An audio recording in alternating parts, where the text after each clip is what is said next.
ওর কথার উত্তর দেব না। ও একটা উন্মাদ পাগল, কালকেই ওর সামনে দিয়ে গেছি। ওর পিতৃ পরিচয় যদি সঠিক থাকে আমাকে ছুঁয়ে দেখতে বলবেন। বিধানসভার ভেতরে সেন্ট্রাল সিকিউরিটি থাকে না, আমি একা থাকি। আমার এক লোম ছুঁয়ে দেখতে বলবেন। নাম না করে হুমায়ুন কবিরের পিতৃ পরিচয় তুলে বেনজির আক্রমণ করলেন শুভেন্দু অধিকারী। 2026-এর ভোটে বিজেপি সরকারে এলে তৃণমূলের মুসলিম বিধায়কদের চ্যাংদোলা করে রাস্তায় ফেলব। 11ই মার্চ মঙ্গলবার এই হুঁশিয়ারি দেন রাজ্যের বিরোধী দলনেতা শুভেন্দু অধিকারী। তিনি বলেন, 10 মাস অপেক্ষা করুন, আমরা স্পিকার বিমান ব্যানার্জি ও মমতা ব্যানার্জিকে হারাবো। রাজ্যে বিজেপি সরকার করবেই। এই বিধানসভা থেকে তৃণমূলের মুসলিম বিধায়কদের চ্যাংদোলা করে রাস্তায় ফেলব। আর তার এই কথার পাল্টা দিতে ছাড়েননি ভরতপুরের তৃণমূল বিধায়ক হুমায়ুন কবির। তিনি বিধানসভার সামনে সাংবাদিকদের মুখোমুখি হয়ে বলেন, 24 ঘন্টার মধ্যে যদি বক্তব্য প্রত্যাহার না করেন এবং মুসলিম এমএলএদের কাছে ক্ষমা না চান, তাহলে আপনার সঙ্গে আমি হুমায়ুন কবিরের আপনার সঙ্গে বোঝাপড়া করে নেবে। দেখব আপনি কেন্দ্রীয় ফোর্স নিয়ে কি করে আমাদের মোকাবিলা করতে পারেন। ওনার 22 থেকে 24 জন কেন্দ্রীয় ফোর্স আছে বলে যা খুশি তাই করে যাবেন? আমরা 42 জন ওনার সঙ্গে বুঝে নেব ওনার কতটা শক্তি। উনি আমাদের চ্যাংদোলা করে বাইরে করবেন আর ওনাকে কি ওখানে ঠুসে দেব, সেই বোঝাপড়াটাই হবে। আর তার এই মন্তব্যের পাল্টা দিলেন শুভেন্দু অধিকারী। বৃহস্পতিবার হলদিয়ায় তিনি বলেন, ওর কথার উত্তর দেব না, ও একটা উন্মাদ পাগল, কালকেই ওর সামনে দিয়ে গেছি। 18 তারিখ আবার বিধানসভায় যাব। ওর পিতৃ পরিচয় যদি সঠিক থাকে আমাকে ছুঁয়ে দেখতে বলবেন। বিধানসভার ভেতরে সেন্ট্রাল সিকিউরিটি থাকে না, আমি একা থাকি। আমার একটা লোম ছুঁয়ে দেখতে বলবেন। আমাকে ভয় দেখাতে পারবে না। সিপিএম যখন মধ্য গগনে তখন লক্ষণ শেঠকে হারিয়েছি। মমতা ব্যানার্জি ঘোষিত মুখ্যমন্ত্রী দাঁড় করিয়ে হারিয়েছি, আবার ভবানীপুরেও হারাবো। কি বলছেন শুভেন্দু অধিকারী, শুনবো। শুভেন্দু বাবুর মুসলিম বিধায়করা নন, বরং ভয় ভূত চেপেছে দিদির জোয়ারে গা ভেসে যাওয়ার জন্য ধুলে মুছে সাফ হয়ে কথার উত্তর দেব না। এটা উন্মাদ, হাফম্যাট, পাগল, কালকে তোর সামনে গিয়ে গেছে। আবার 18 তারিখে বিধানসভা যাবো, 17 তারিখে পশ্চিমবঙ্গের বাইরে থাকবো, 18 তারিখে যাব, 19 তারিখে যাব। ওর যদি পিতৃ পরিচয় সঠিক থাকে আমাকে ছুঁয়ে দেখতে বলবে। বিধানসভা প্রিমিসেসের মধ্যে তো সেন্ট্রাল সিকিউরিটি থাকে না, আমি একা থাকি। আমি বললাম আমার একটা কেশাগ্র, একটা লোম ছুঁয়ে দেখতে বলবেন। ও যদি পিতৃ পরিচয় সঠিক থাকে বলে দিলাম আমি, আমাকে ভয় দেখাতে পারবেন না। সিপিএম এর সূর্য মধ্য গগনে আমি লক্ষণ শেঠকে হারিয়েছি।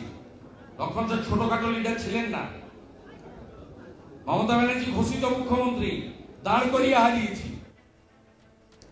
এর আগে হুমায়ুন কবির শুভেন্দুকে আক্রমণ করে ঠিক কি বলেছিলেন সেটাও শোনাবো আপনাদের। আপনি পারলে 66 জন নিয়ে আমার মোকাবেলা করবেন। আপনি হয় প্রত্যাহার করুন এই কথা, তা না হলে আপনি কত বড় হিন্দু হয়েছেন আর আমরাও মুসলমান, কারো কাছে কোনোদিন আত্মসমর্পণ করেনি।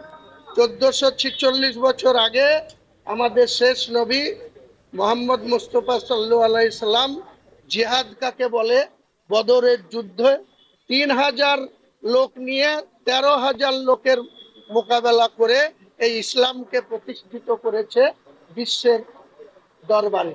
আর আপনি তো কোন ছাড়, আপনি এখানে পবিত্র বিধানসভায় 42 জন এমএলএর সঙ্গে লড়বেন। আপনাকে চ্যালেঞ্জ দেওয়া থাকলো 72 ঘন্টার মধ্যে যদি আপনি এই বক্তব্য প্রত্যাহার না করেন এবং মুসলিম এমএলএদের কাছে ক্ষমা না চান, তাহলে আপনার সঙ্গে আমি হুমায়ুন কবির নেতৃত্ব দিয়ে বোঝাপড়া করব। দেখি আপনি কতটা কেন্দ্রীয় ফোর্স নিয়ে আমাদের মোকাবেলা করতে পারেন। সে সময় কথা বলবে, উনি তো অনেক কিছুই বলছেন, পাগলের প্লব প্রতিদিন শুনছি আমরা। তো বললাম তো 77-এ গিয়েছিল, 200-র স্বপ্ন দেখিয়েছিল। গোটা ভারতবর্ষের বিজেপির নেতাদের বলেছিল 200 দখল করবে।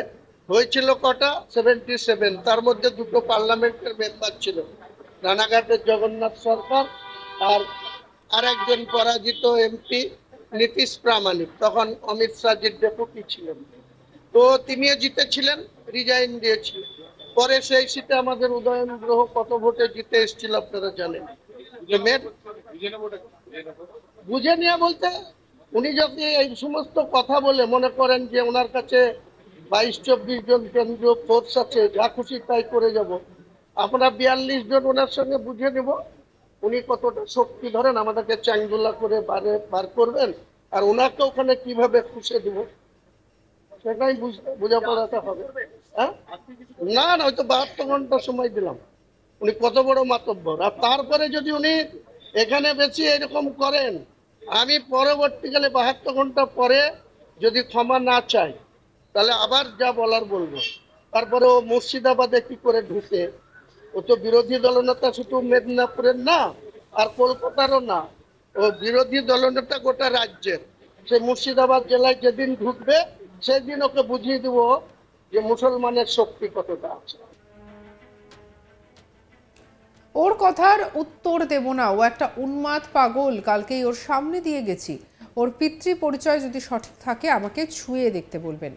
বিধানসভার ভেতরে সেন্ট্রাল সিকিউরিটি থাকে না, আমি একা থাকি, আমার একটা লোম ছুঁয়ে দেখতে বলবেন। নাম না করে হুমায়ুন কবিরের পিতৃ পরিচয় তুলে বেনজির আক্রমণ করলেন শুভেন্দু অধিকারী। 2026-এর ভোটে বিজেপি সরকার এলে তৃণমূলের মুসলিম বিধায়কদের চ্যাংদোলা করে রাস্তায় ফেলবো। 11ই মার্চ মঙ্গলবার এই হুঁশিয়ারি দেন রাজ্যের বিরোধী দলনেতা শুভেন্দু অধিকারী। তিনি বলেন, 10 মাস অপেক্ষা করুন, আমরা স্পিকার বিমান ব্যানার্জি এবং মমতা ব্যানার্জিকে হারাবো। রাজ্যে বিজেপি সরকার গড়বেই, এই বিধানসভা থেকে তৃণমূলের মুসলিম বিধায়কদের চ্যাংদোলা করে রাস্তায় ফেলবো। আর তার এই কথার পাল্টা দিতে ছাড়েননি ভরতপুরের তৃণমূলের বিধায়ক হুমায়ুন কবির।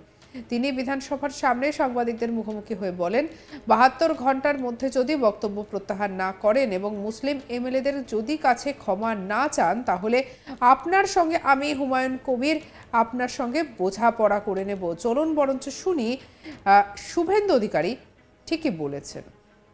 দাদা, হুমায়ুন কবির বলছে যে শুভেন্দু বাবুর মুসলিম বিধায়করা নন, বরং ভয় ভূত চেপেছে দিদির জোয়ারে গা ভেসে যাওয়ার জন্য ধুলে মুছে সাফ হয়ে। ওর কথার উত্তর দেব না, এটা উন্মাদ, হাফম্যাট, পাগল। কালকে তোর সামনে দিয়ে গেছি, আবার 18 তারিখে বিধানসভা যাব, 17 তারিখে পশ্চিমবঙ্গের বাইরে থাকবো, 18 তারিখে যাব, 19 তারিখে যাব। ওর যদি পিতৃ পরিচয় সঠিক থাকে আমাকে ছুঁয়ে দেখতে বলবে। বিধানসভা প্রিমিসেসের মধ্যে তো সেন্ট্রাল সিকিউরিটি থাকে না, আমি একা থাকি। আমি বললাম আমার একটা কেশাগ্র, একটা লোম ছুঁয়ে দেখতে বলবেন। ও যদি পিতৃ পরিচয় সঠিক থাকে বলে দিলাম, আমি আমাকে ভয় দেখাতে পারবেন না।